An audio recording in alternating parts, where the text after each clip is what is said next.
Hi, my name is Glaire Anderson, and I'm the founding director and principal consultant of the Digital Lab for Islamic Visual Culture and Collections. I'm so glad you are here, and this is the introduction to the Digital Lab Academy courses that you will be taking. And this introduction is Leaving Arabistan, a title which I'll explain more about in just a moment, and representing the historical Middle East and North Africa, or the MENA, as I'll call it, in games and entertainment with cultural authenticity. So I'd like to start by introducing myself briefly in case we don't already know one another.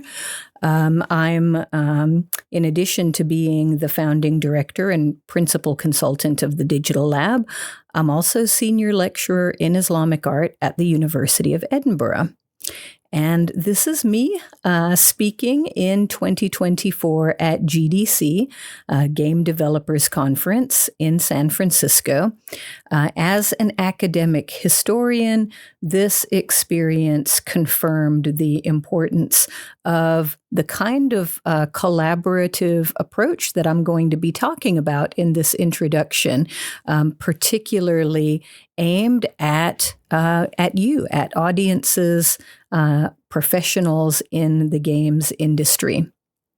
I learned so much from going to GDC, from listening to Muslim game developers and others there who came to my talk and who identify with minoritized communities.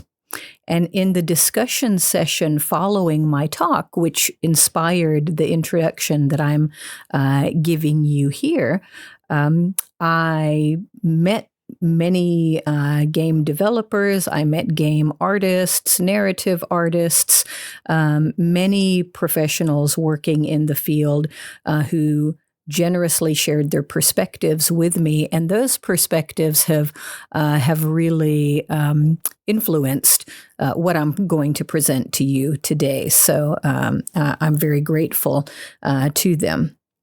So, for instance, I met wonderful professionals at the Muslims in Games Roundtable that was sponsored by the International Game Developers Association, or IGDA, and just simply listening was profoundly important for helping me decide, what kind of information might be useful to you as games industry professionals.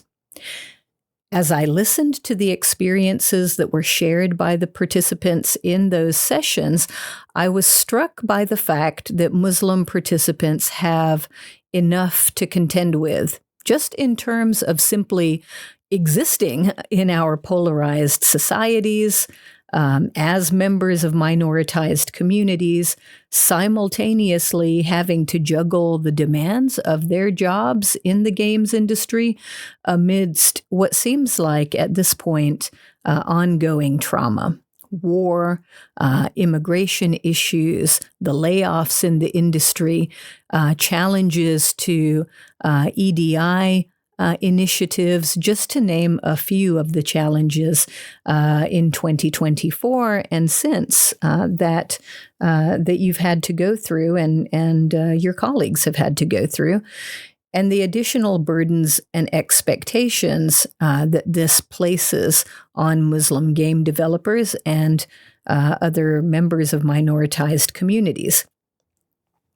So what I heard at GDC, relevant to cultural representation and game development, and the conversations that I've continued to have over the last years with industry professionals, including those who identify with minoritized communities, confirmed my hunch that developers who are creating game worlds inspired by Islamic history, culture, civilization, that they need specific support from subject matter experts who are trained in the history of art, the history of architecture, landscape, and material culture, because those topics are all fundamental sources of inspiration for creating rich, authentic game worlds. Whether those worlds are meant to depict history in an authentic or accurate way, or whether they're a fantasy game world or something in between. Now, because I'm going to be talking about issues of representing Muslims and the Middle East and North Africa, or the MENA region in game worlds, first of all, I want to be clear that I myself am not speaking as a Muslim. I should say that my own background as a Filipino-born, biracial, first-generation immigrant does, however, definitely inform my perspectives on the representation of Muslims, as well as the representation of women and the representation of minoritized communities. The region of the Philippines in which I was born was historically Muslim before early modern Spanish colonization of the Philippines. But however, in speaking about my work on Islamic civilization and the Middle East, I want to be clear that I'm not speaking to you as a Muslim myself, but rather as a researcher, an expert who has been trained in the history specifically of Islamic architecture and Islamic art and social history. So these are the books that I have written or edited with colleagues in my field. I earned my doctorate in the Aga Khan program for Islamic architecture at MIT. And I've taught the art, architecture, archaeology, and history of Islamic civilization for the last 20 or so years. So the majority of my books and my other publications focus on Cordoba, which was the capital of medieval Islamic Spain or medieval Islamic Iberia, but always within the context of the broader Islamic lands in the early and medieval period, which you may hear me also refer to as the Age of the Great Caliphs. So chronologically speaking, my expertise is really focused on the 9th through the 11th centuries of the Common Era. So definitely trained as a medieval historian and art historian. So what am I going to be talking about in this introduction? Well, first of all, I want to talk about the problems around representation in video games that developer Osama Dorius raised in his 2018 talk at GDC, which has really informed a lot of the things that I will be saying in this introduction as well. And if you haven't seen Osama's talk, it's on YouTube, and we'll certainly put a link in the notes to this introduction so that you can watch it if you haven't already seen it. But in that talk, Dorius pointed out the dehumanizing effect of what he calls quote unquote Arabistan. So that's the Leaving Arabistan of my title. So he pointed out what he called this dehumanizing effect of these quote unquote Arabistan game environments, which depict Middle East and North African or MENA settings as anonymous, as war-torn, as victimized spaces. And in his talk, he called on game developers to amplify Muslim voices and to seek advice from experts to create game environments that represent Muslims and the region, the MENA region, and themes in a more humane light, in a more positive, humane, and sensitive light. that's more respectful of cultural authenticity. And he emphasized how meaningful this would be to Muslim players. Now, Osama Dorius also pointed out several problems, of which I will only mention two that I think are particularly relevant in this introduction.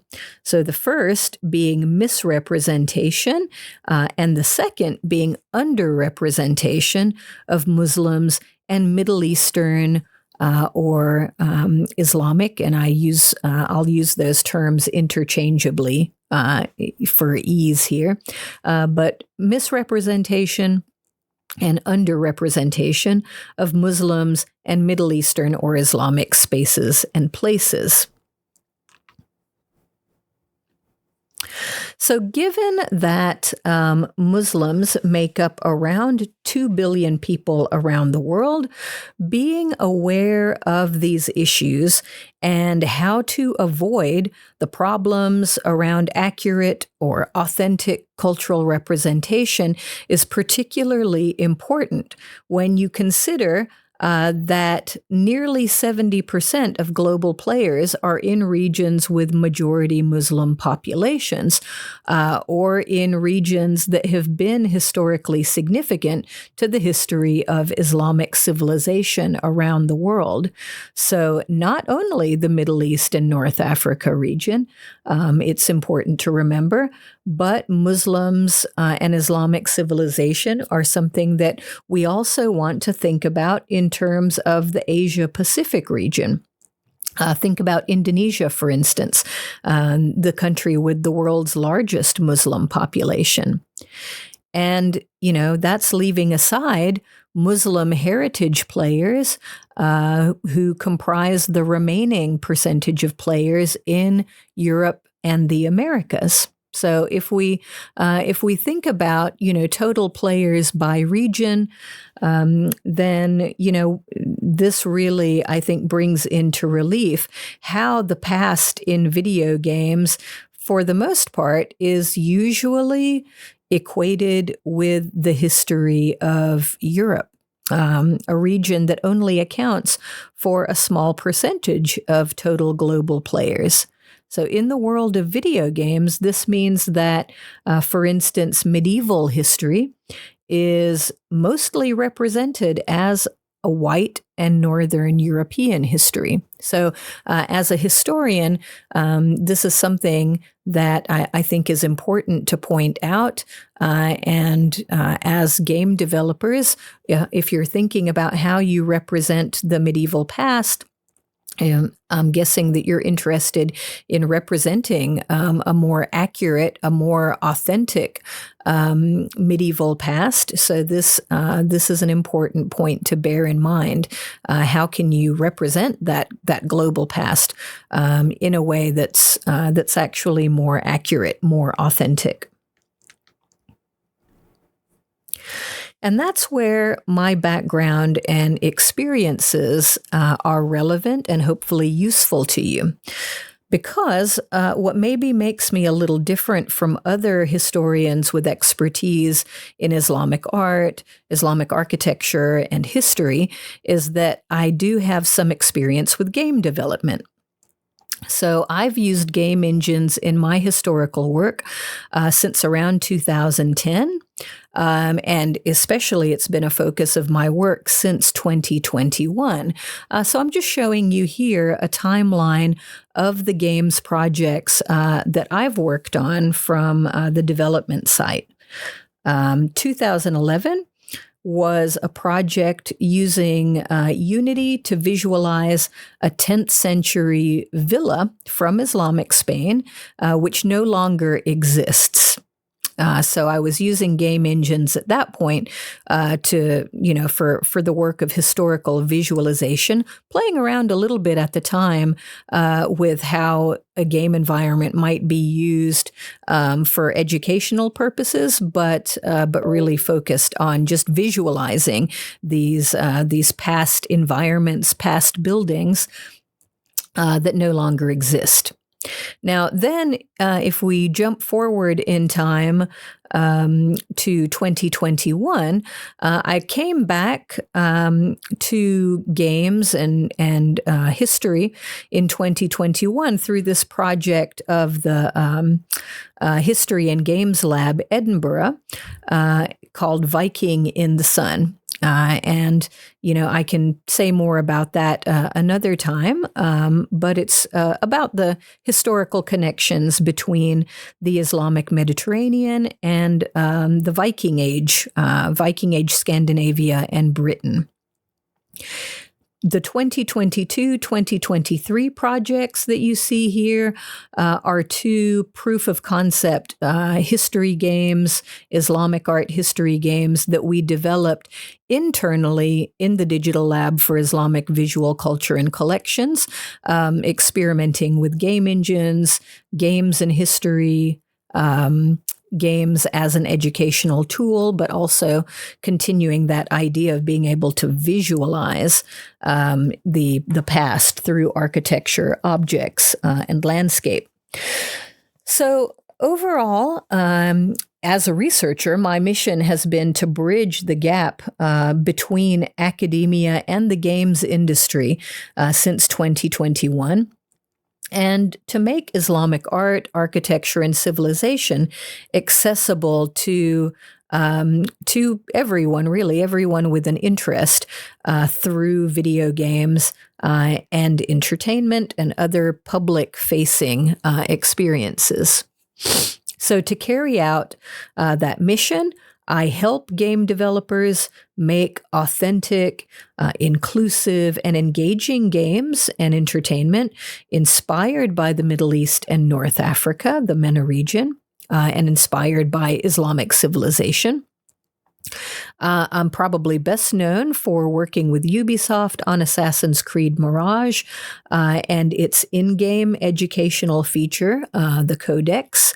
And that's what I'm going to focus on for the rest of the introduction because it makes a useful case study for the collaborative approach to the idea of representing Islamic culture and civilization for cultural authenticity. So the catalyst for my collaboration with Ubisoft, it was a consultancy and a collaboration, and I'll talk more about that in just a moment. But the catalyst for that comes not only from my own professional engagement with game development tools, but also a very personal side to my work as well, thanks to my son. So over many, many years, seeing how Assassin's Creed sparked his interest and engagement for more than a decade with history was really a major inspiration to my founding the Digital Lab in 2021 and returning to my game engines research. And having gotten back into playing video games in 2020, 2021, again, thanks to my son, I decided to contact the world design director at Ubisoft directly to offer support if they needed it for the connections they were making to Islamic societies at that point in Assassin's Creed Valhalla. So I knew I could help. I knew I could help Ubisoft with the visual evidence for these connections between Islamic civilization and Viking Age civilizations, and I also wanted to let Ubisoft know that I could offer support more broadly if they were going to do more with the connection to Muslims and to Islamic civilization. And so after reaching out to the world design director, that led to email exchanges, brief meetings, and conversations, and subsequently an invitation to discuss a new project, which then turned out to be Assassin's Creed Mirage. So, as I continue to introduce this in this session, I'm going to share the collaborative approach between myself, my team in the Digital Lab, and Ubisoft, and the approach that we took towards authenticity and representation, working on Assassin's Creed Mirage and the History of Baghdad Codex feature. And what I'll show is the approach that we use in the Digital Lab and how we responded to issues of cultural representation and cultural authenticity and sensitivity that Osama Dorius raised and that I talked about a bit earlier in this introduction. So the reason I wanted to talk about this in this introduction is because I don't expect game developers to be familiar with the history of medieval Islamic societies or Islamic societies, Muslim societies, and I don't expect them to be familiar with the kind of detailed information that is really necessary to create believable game worlds. So, listening to my colleagues who are teaching in video games programs, what I've heard is that students have their hands full just learning the technical skills that they need to make video games. There isn't room in the curriculum to gain knowledge about unfamiliar topics, certainly like Islamic art and history. So for those reasons, I hope that the case study with Ubisoft that I'm sort of going over in this introduction will help you to understand the kind of support that is available to you from academic researchers that will help you tackle the challenges that you as game developers, as industry professionals, may face when you're making games that involve Muslims or Middle Eastern or Islamic themes. And to illustrate this approach that tries to specifically respond to those games industry concerns that Osama Dorius raised in his talk, and to the games industry recommendations around, cultural authenticity and inclusion in game development processes. So our approach in the Digital Lab is a very human-centered one. And so I also want to introduce my team and what they brought to our work on Assassin's Creed Mirage. So Sarah Slingluff served as our lead on educational content for wide audiences. Before she came to do her PhD with me at the University of Edinburgh, Sarah was a high school teacher in the U.S. with 10 years experience in the classroom. She taught at a boys' school in Baltimore. And she also had 2 graduate degrees in global history and Middle East studies, also from the U.S., from Georgetown and Johns Hopkins University, if I recall correctly. So Sarah's research using classical Arabic sources and her research in Islamic archaeology, history, and law were extremely useful to our collaboration as we were working with the Ubisoft development teams on Assassin's Creed Mirage. Equally important to the collaboration was Denise Verral. Now, Denise served as our lead researcher on museum collections, and she brought her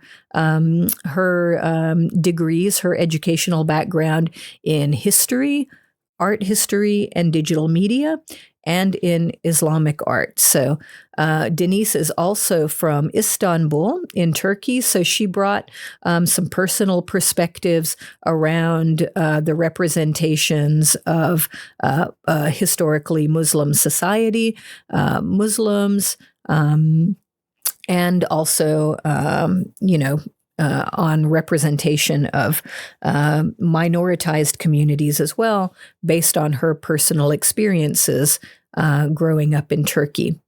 So all three of us, myself, Sarah, and Denise, also brought our academic research on women and Islamic societies, and that will become more clear, I hope, in just a moment.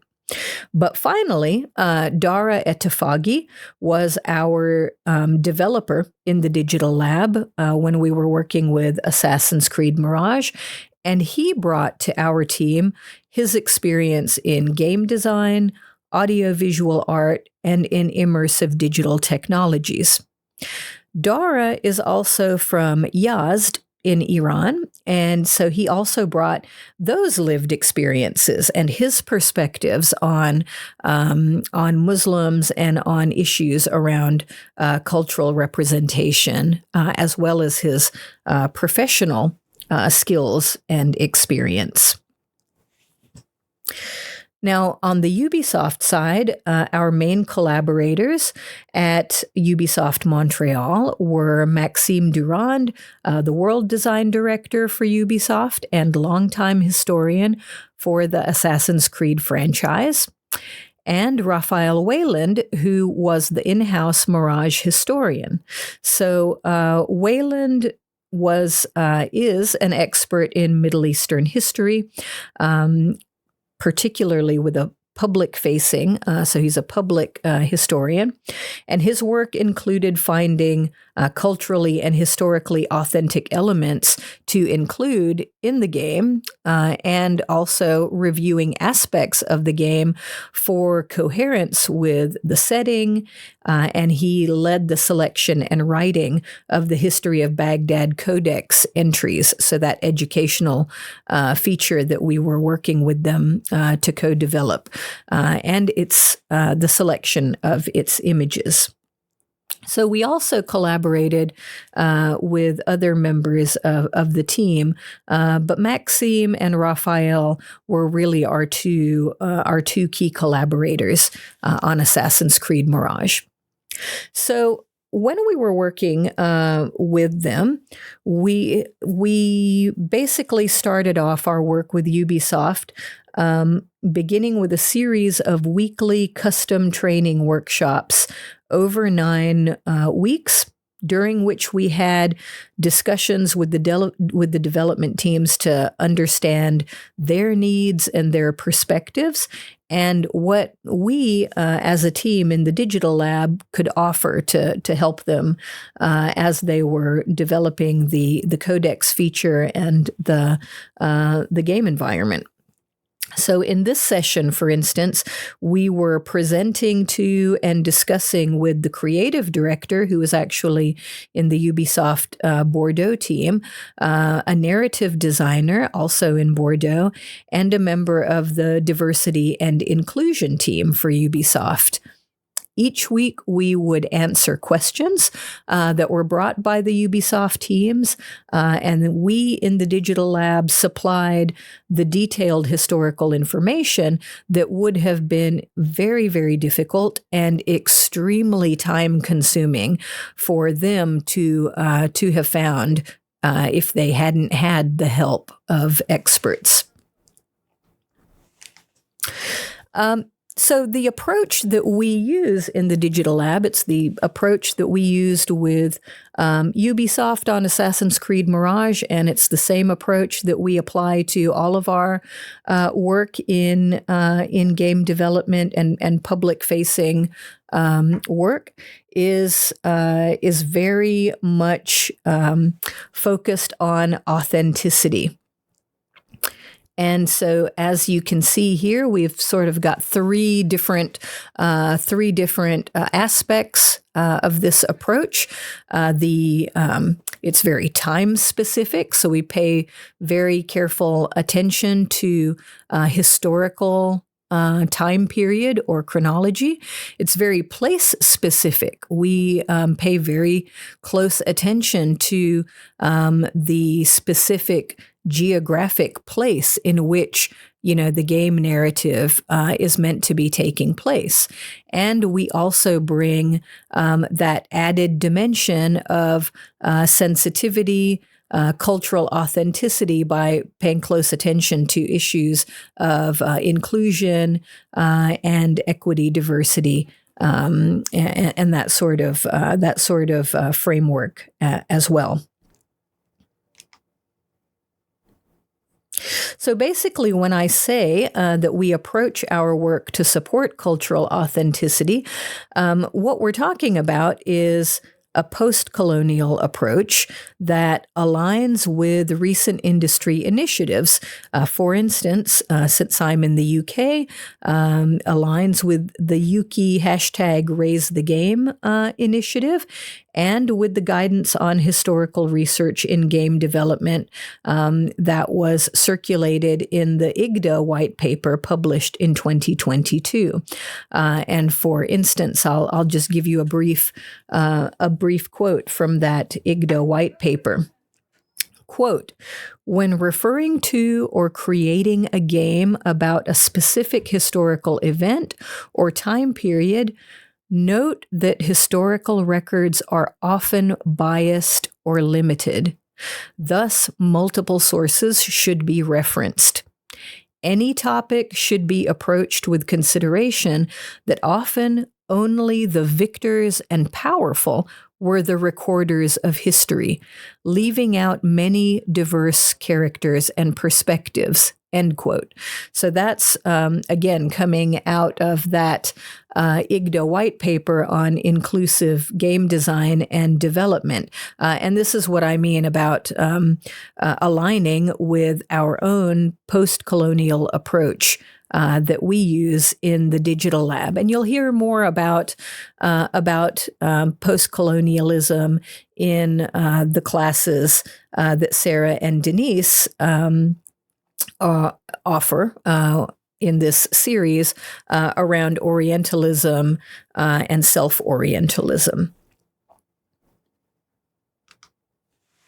So, for example, though, we tried to be particularly sensitive and advise around gender representation in the historical information that was presented in the Codex feature in Assassin's Creed Mirage. So, again, this is going back to the point I made earlier about the specialisms in women's history specific to Islamic civilization that myself and Denise and Sarah also brought. So we tried to bring that perspective to help our colleagues in the development teams in Ubisoft really be aware and be sensitive around how that historical information about women and about gender was presented, not only in the educational codex feature, but we also were able to use that to support the development team with accurate historical inspiration and rationales for the female characters and the quests that they ended up developing for the game. So, if I turn now turn back now to that History of Baghdad Codex feature, as I said, this is a feature in Assassin's Creed Mirage that adds historical context to the game's simulation of the past. So it's part of the in-game codex that also includes tutorials and a database with lore. And it's also, I should say now, freely available as a standalone Discovery Tour app, Discovery Tour Medieval Baghdad. So it has its own life apart from Assassin's Creed Mirage. I'll try to demo the gameplay for the Codex, just to give you a little bit of a sense of what that looks like.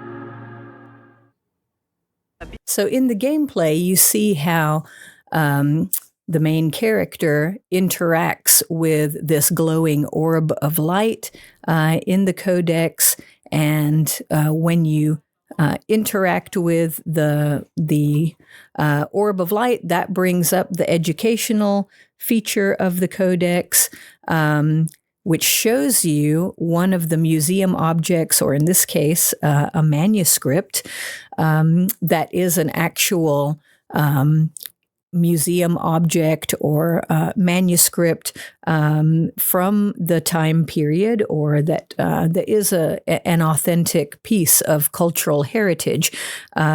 This was very important to us in supporting Ubisoft. We wanted players to be able to, to learn more about the history, the objects, what they were learning about as they were playing the game. So we considered this to be a really important part of how we could support them in their quest for representing, the Islamic past with as much cultural authenticity as possible. And it also, brought together museums and the cultural heritage sector in conversation with Ubisoft and the video game sector in a way that we think is very important for supporting game developers and basically helping more people, players, access this more sensitive, culturally authentic information about the past that they might not otherwise know about, because it's quite unfamiliar to most people. All right, so in this last part of my talk now, I want to talk about the benefits of that collaboration to the various stakeholders to give you some sense of how this can be beneficial for you as games industry professionals. So the benefits for our colleagues in the Ubisoft teams included a faster development process, because we were able to provide them with very detailed, accurate historical information that, as I said, it would have been extremely difficult, extremely expensive, and extremely time-consuming for them to have found themselves.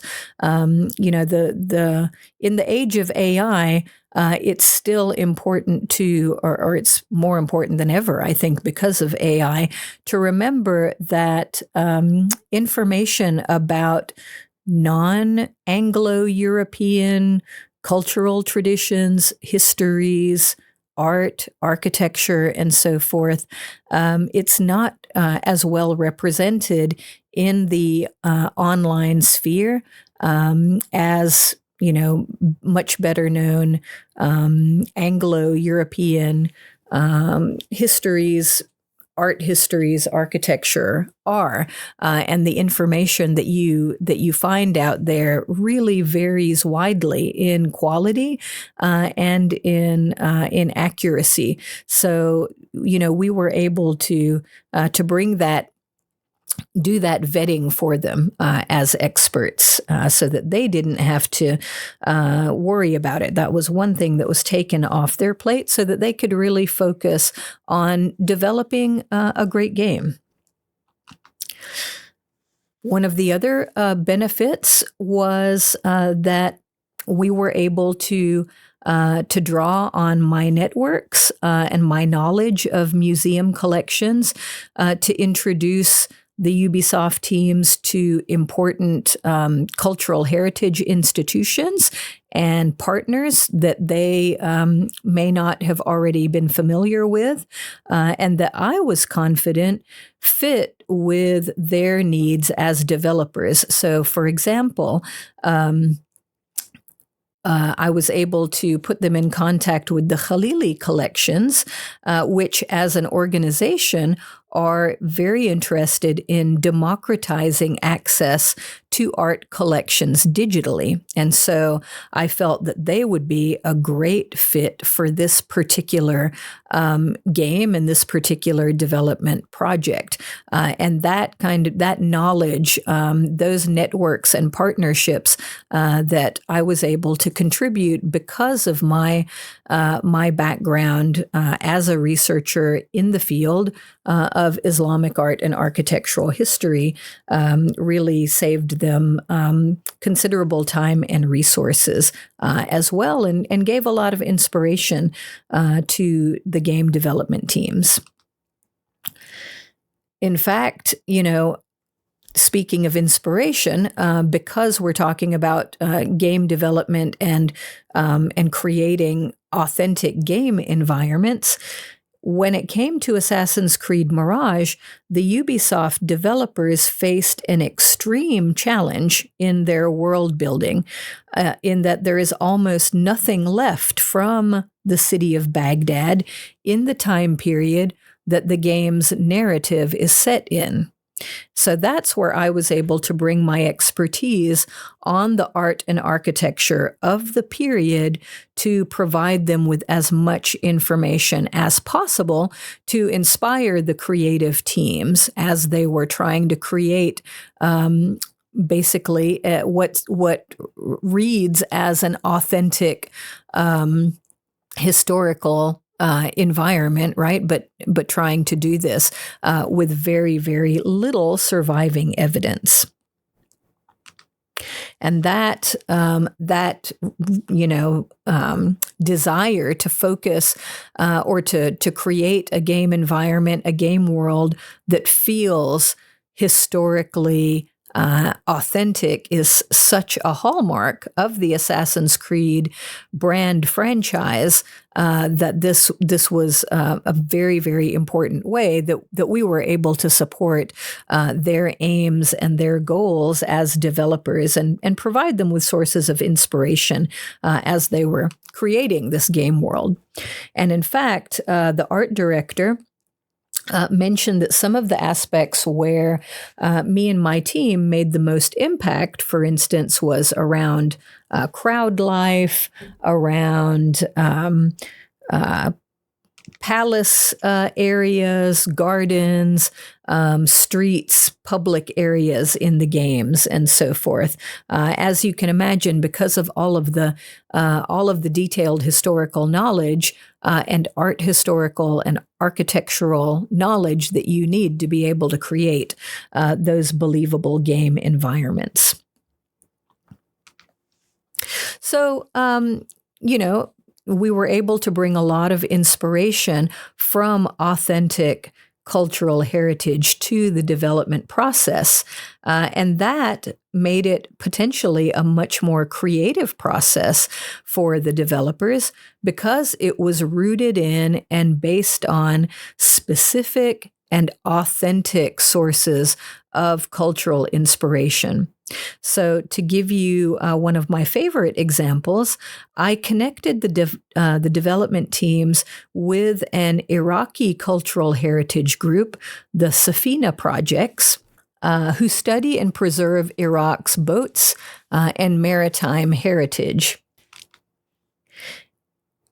And their work inspired the Ubisoft artists who were able to create aspects of the game environment that reinterpret traditional Iraqi boats, adding this very unique and very authentic detail to the game environment. So,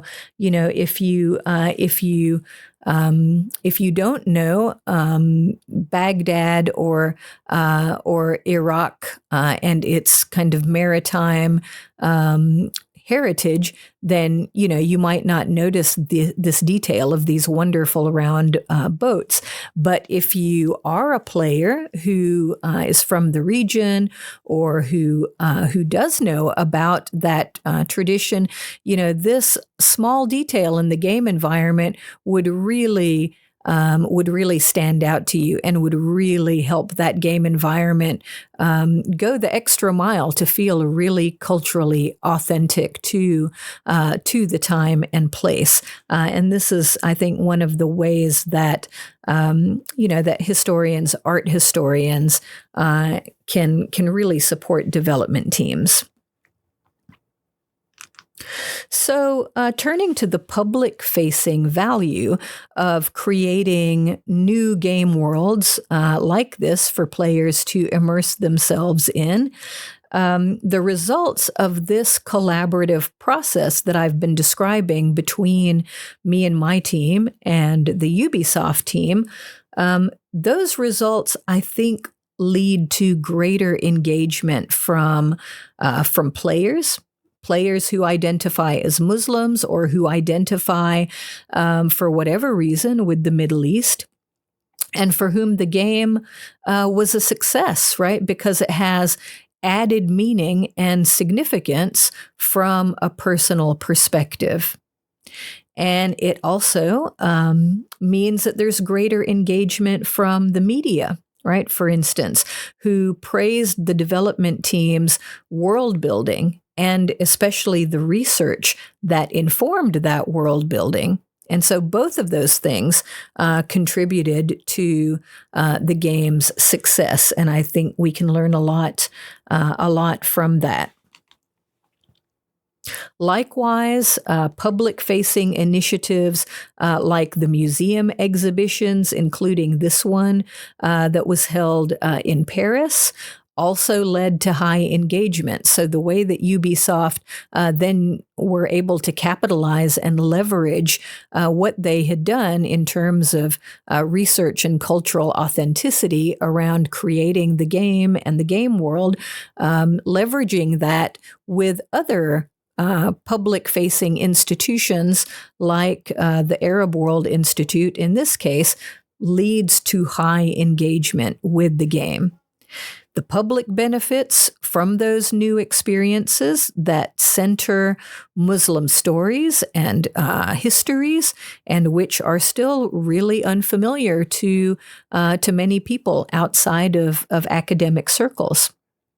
And these interesting and positive experiences, whether those are games experiences or other public-facing experiences inspired by the games, those ultimately contribute to a game's success.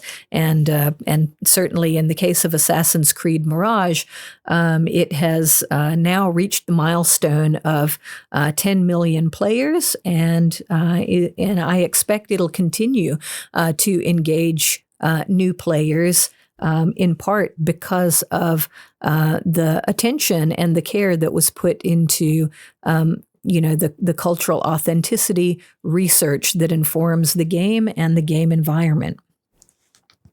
So you might be asking yourselves, how did this partnership work between Ubisoft and between myself and my digital lab team?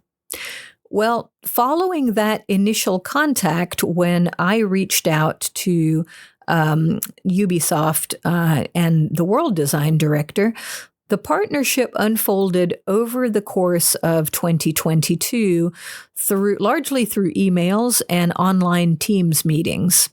All of the work was done remotely because you probably remember that was in the period when we were just coming out of COVID lockdown. So it was really, we had to work remotely, actually. And it was done in 3 major phases. So phase 1 taking place over 3 months, in which we were providing feedback on the early concept for Assassin's Creed Mirage and discussing the needs for training the Ubisoft team. Edinburgh Innovations, which is the commercialization arm of the university, supported us with negotiating, the contracts, making all the contract arrangements with the NDA, and also identifying and helping us to jointly apply for grant funding to support the project. Phase 2 of the project and the partnership took place from mid-April through mid-July. This was pre-production with 30 hours spread over 10 weeks at around 3 hours a week. This was iterative conversations between myself and my team and the Ubisoft team, and it was in-house training for the Ubisoft teams. Phase 3 took place from September to December of that year in production.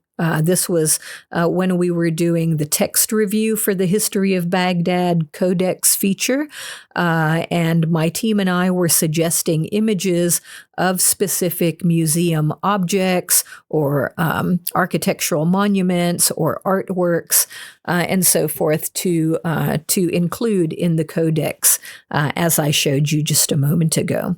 So that was how the partnership worked, and that's how we were able to combine consultancy, which was the first phase, with collaboration, which took care of the second 2 phases when we received grant funding to support our work together. So the funding part of the partnership was very, very important for the game development in 2 ways.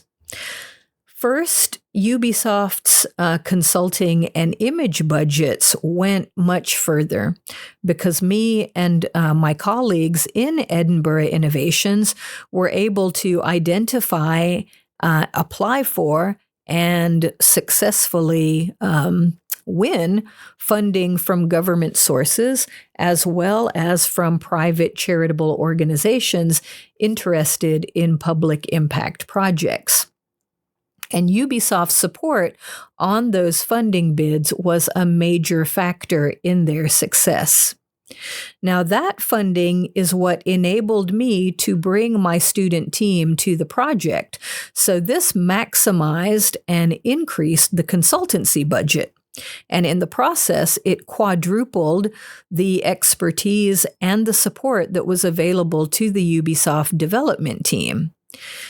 It also, on our side, gave the students really valuable industry experience that allowed them to use their academic training for positive social impact in a very important way that really has had a quite profound effect on their career trajectories.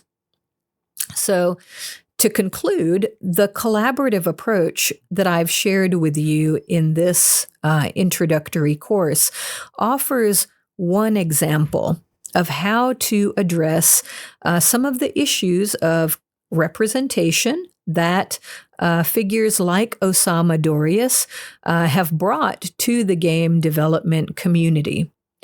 Working together across academic and development teams is a way that we can together support more respectful, authentic representation of Muslims and Middle Eastern or MENA or Islamic societies that consciously seeks to avoid outdated and problematic ways of representing Muslims and Islamic civilizations. And I think this has never been more important and more urgent than today, particularly because of the problems around AI-generated representations, especially visual representations.